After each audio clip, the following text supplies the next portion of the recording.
Have you ever heard a sound that just feels wrong? A noise in the middle of the night that makes the hair on your arms stand up. For the residents of one small, forgotten town, that sound became a reality at 3:41 a.m. That's when the siren turned on. This wasn't just any siren. It was an old emergency relic. The kind that warned of air raids decades ago. It sat on a rusted tower at the edge of town, right next to an abandoned factory. Everyone thought it was just a piece of history, a silent monument to a bygone era. No one could remember the last time it had even worked. It wasn't even connected to the power grid anymore.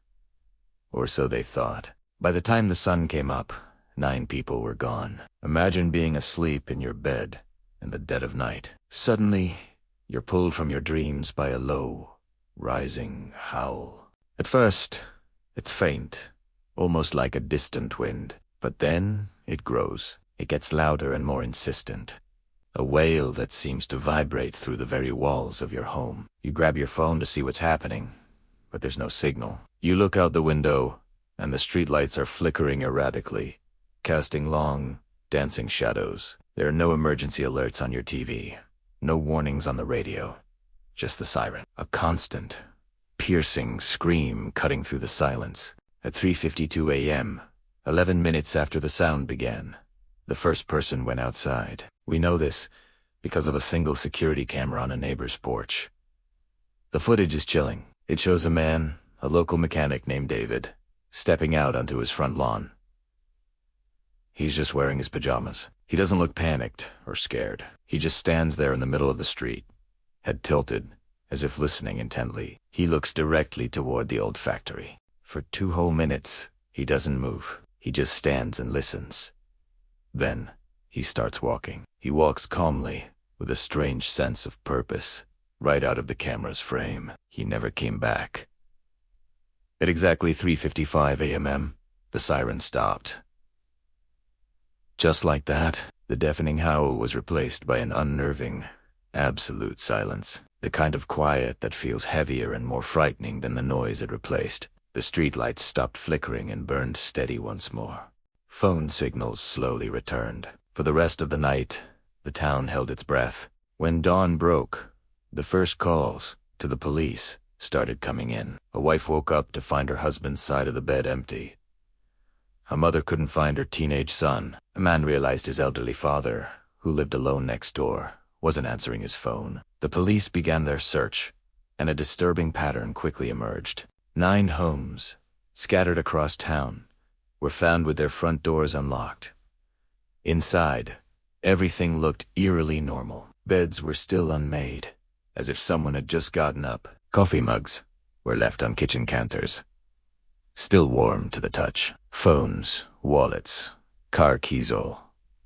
The things you'd never leave behind were sitting right where they belonged. It was as if 9 people had simply vanished into thin air, leaving everything behind. The investigators started pulling security footage from every camera they could find in town, and what they saw was terrifyingly consistent. From different angles, at different homes, the story was the same. A person would walk outside, drawn by the sound of the siren. They would stand perfectly still for a minute or two, listening, and then, without any hesitation, they would begin to walk. Every single one of them walked in the same direction, toward the abandoned factory and its silent, watching tower. The factory became the focus of the investigation. It was a massive, decaying structure that had been shut down for over 30 years. The main gates were rusted shut, secured with a heavy chain and a padlock that looked like it hadn't been touched in decades. The police had to use bolt cutters to get inside. The place was a tomb. Dust lay thick on everything. The air was stale and heavy. They made their way to the siren's control room, a small, windowless office filled with outdated equipment. But the control panel offered no answers. The main power switch for the siren was caked in dust and locked firmly in the off position. There was no physical way it could have been activated. The police were stumped. The siren couldn't have turned on, yet the entire town had heard it. 9 people were missing, yet there was no sign of a struggle, no evidence of any crime. Days turned into a week. The official investigation was going nowhere. But then, a communications technician, reviewing archived radio logs from that night, found something. It was a needle in a haystack. During the exact 14 minutes that the siren was active, the town's old emergency broadcast channel had briefly come to life. A single, short transmission had been recorded. It was faint, buried under a layer of static. But when they cleaned it up, it wasn't a warning or a distress call. It was a voice, a calm, steady, monotone voice. A voice devoid of any emotion. It spoke only 5 words. "This town is ready." Within 48 hours, things changed. Black SUVs with government plates rolled into town. Federal agents took over the investigation. They were polite but firm.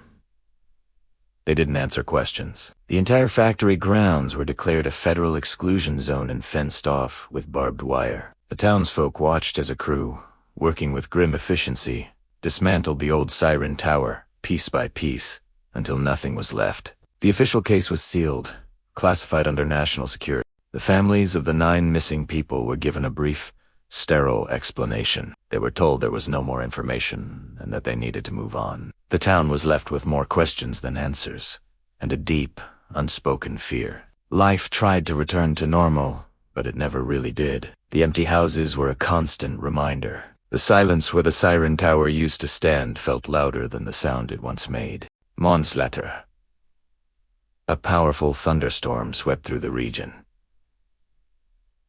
It was a bad one. Trees fell, power lines snapped, and the entire area was plunged into total darkness. People lit candles and waited for the power to come back on, and then it happened again.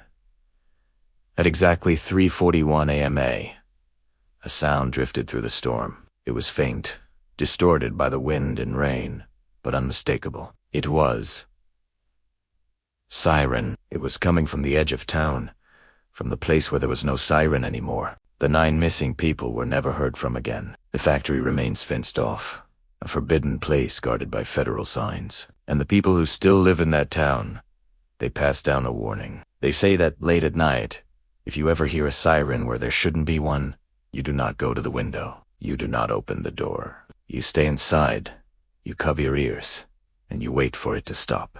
Because that sound isn't a warning meant to save you. It's a signal. And you don't want to know who it's for. Thank you for watching. If you enjoy stories that explore the strange and unexplained, make sure to hit that like button and subscribe for more. And let me know in the comments, what do you think happened to the 9 missing people? Until next time, stay safe, and maybe keep a pair of earplugs by your bed. Just in case.